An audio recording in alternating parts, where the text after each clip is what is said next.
In this video, I'll be sharing the difference between a schedule and a routine in your homeschooling day. Let's get started.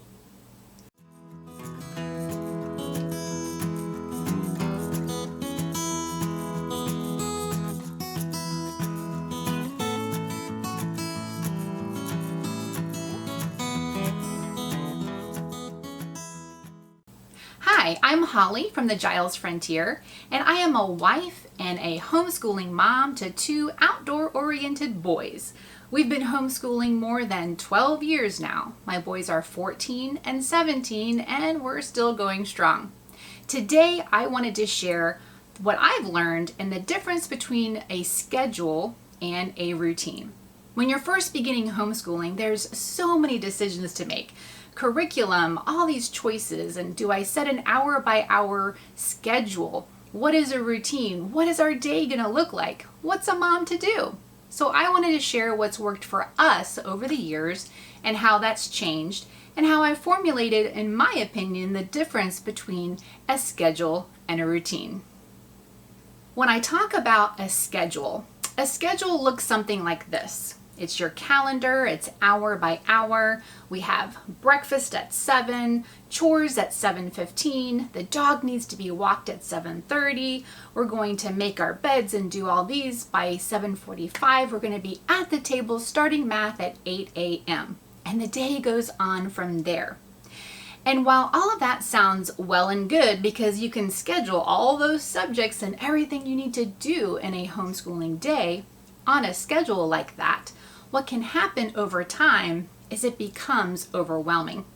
When we schedule our entire life every single day, hour by hour, what can happen if not on the first day, definitely by the 7th day, Mama has collapsed after dinner. That's just the way it goes.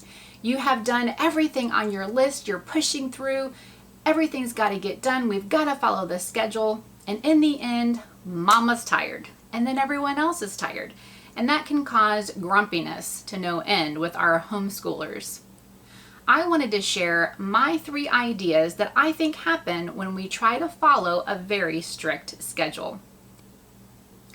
Number 1, it creates frustration because mom has all these things that need to get done because it's on our schedule. We want to get it done and move on to the next thing. Frustration comes when it doesn't get done. And now we've moved past our hour for literature and we're creeping into our hour for math and everything's snowballing and getting behind. Mom gets frustrated and kids get frustrated as well. When everyone is frustrated at the end of the day, it's really hard on you as the mom because you feel like you have not done well. You've failed at the schedule because you didn't get it all in. And then you feel it's compounded onto the next day because your schedule's already done for the next day. Number 2, tension. Tension begins to build between the children and you as the mom. The children are not enjoying their time homeschooling because they're on this very tight schedule and have all these things that need to get done. And mom has a lot of tension and anxiety because things aren't getting done. And so we have a lot of friction that starts to happen between you as the mom and the children because working together is not working as well when we're off the schedule. And all of that can really turn your homeschool into a positive experience to a negative one. And we don't want that for you. I want you to have a positive experience with your children. The third thing that can happen when we try to follow a strict schedule is the sense that you're falling behind. I'm not getting it all done. I'm falling behind. We were supposed to be on lesson 44 in math and we're still on lesson 35. I don't even know what happened. Where has the days gone? One day rolls into the next and your whole schedule is off kilter. And that really can give you a sense of falling behind, which causes anxiety and tension, which rolls on over to the kids and the dog and the husband and everybody else in the house. So the theory behind that strict schedule is it doesn't create any white space in your day. And you may have heard the term white space before. And what that means is there's nothing on your calendar for that hour or 2 hours or an hour in the morning and a couple hours in the afternoon. That space is open to let things flow throughout the day. If something needs to get moved, we have that white space. We have time to relax. Everyone's not having to follow an hour by hour schedule, and everyone can have a little bit of downtime, either to catch up on what didn't get done earlier in the day, or to say, you know what, it's okay, we're just gonna add it on to tomorrow, no worries about that. And when you as mom can have some white space in your day, it gives you time to think. Now, I know if you're a type A personality, you love those schedules, you love your calendar full, and I'm not a type A personality at all. And most of the time, we fly by the seat of our pants here at the Giles Frontier. But I've learned to find a happy medium behind the schedule and totally relaxed. There's a medium there that we all can meet no matter what kind of personality we have. And that is where I think the routine or the rhythm can come into play. When your life has a rhythm and a kind of a routine that's based on certain times of the day, it's very fluid, meaning it can change with the day or the week, the season of homeschooling you're in. If you, mom, have littles running around, your day can change in a flash. And if you have older children, if you have a mix of children, if you have something happen that disturbs your schedule, when you have kind of a rhythm and a routine, it's okay. It's not going to disrupt everything that you're doing. In my opinion, a rhythm and a routine is a process. It takes a little bit of time. So when you are first starting homeschooling, don't think that your first week is going to go off with a bang and everyone's going to do everything they're supposed to. And it might for the first couple days, but then it's kind of unravels a little bit. So if we take that time to just sort of build on our routine, on our rhythm, on what our family naturally does, then as we build, it's just going to have a nice, easy flow. So an idea of what a rhythm kind of looks like is, what is the starter point of your day? Maybe for you, it's breakfast. Maybe that's the starter point for everybody to get together is breakfast. And you know your kids. If you have littles, they're probably up at the crack of dawn. If you have olders and teenagers, they might like to sleep a little bit. So maybe there's a time that works, you've figured out where everybody can kind of congregate and get together. And maybe that's 7 a.m., maybe that's 8 a.m., but that's your starter. That's your marking point for your rhythm of the day, where we all get together, we have breakfast. And then we have a chunk of time. Maybe it's until 11, maybe it's until noon.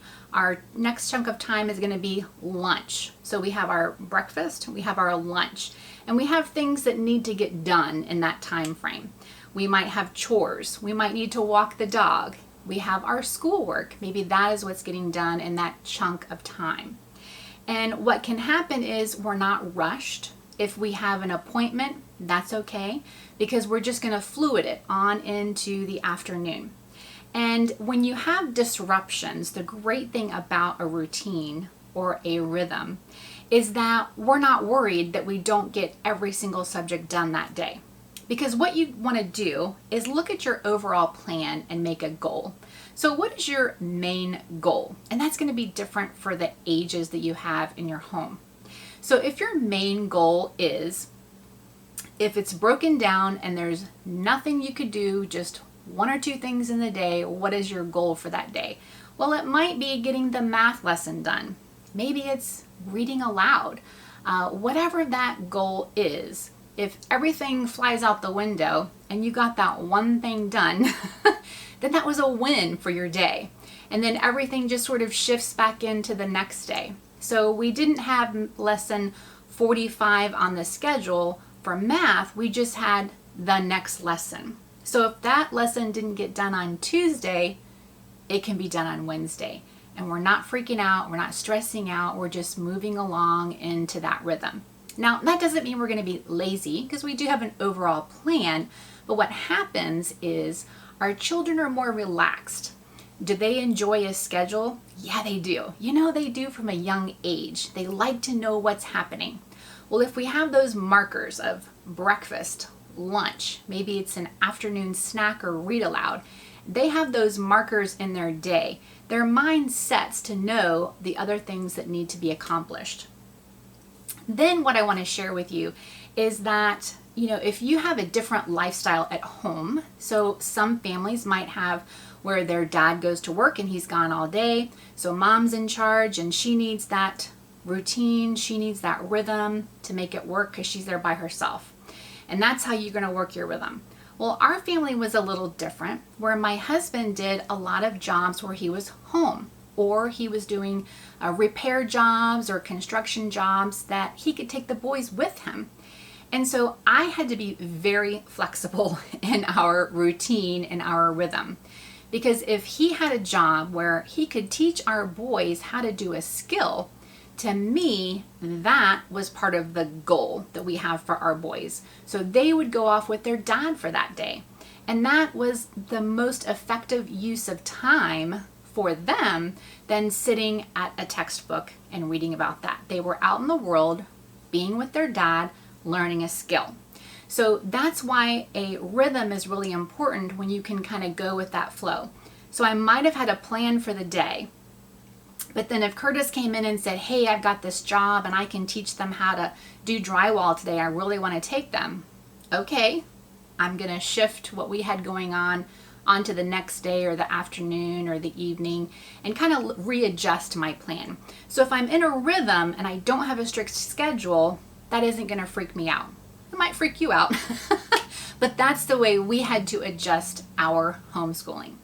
So I hope that gives you a little idea of the differences between creating a schedule and creating a routine and a rhythm based around your family. Now, if you're a working mom, I'm a working mom. I've always had a job since I had children, and I had to figure out that same thing. If I was able to take them with me on some things, and some things I had to leave them at home or have them be with one of my in-laws or my mom. And so what does that look like? Are they taking school with them? What needs to be accomplished? Or is spending time with that grandparent more important? So all of those things are really a part of making homeschooling a lifestyle, is deciding how you're going to work that, how you're going to work through those waves that come along when you're all home together all the time. It's a different scenario than if our children are away for a good chunk of the day. Because as we moms, we have to adjust to what our schedule looks like. We're still pretty much in charge of everything else that goes on. It's still got to get done. And so how are we going to work that in? And that's where the kids coming along and helping is really important. And we'll talk about that in another video. But thank you for joining me today. If you got some value out of what I shared with you, don't forget to click the subscribe button to not miss a video. Go on over to our website at thegilesfrontier.com, where you can find hundreds of articles that I've written on homeschooling in our different seasons, from very young up until now high school and college. So I hope to see you back here real soon.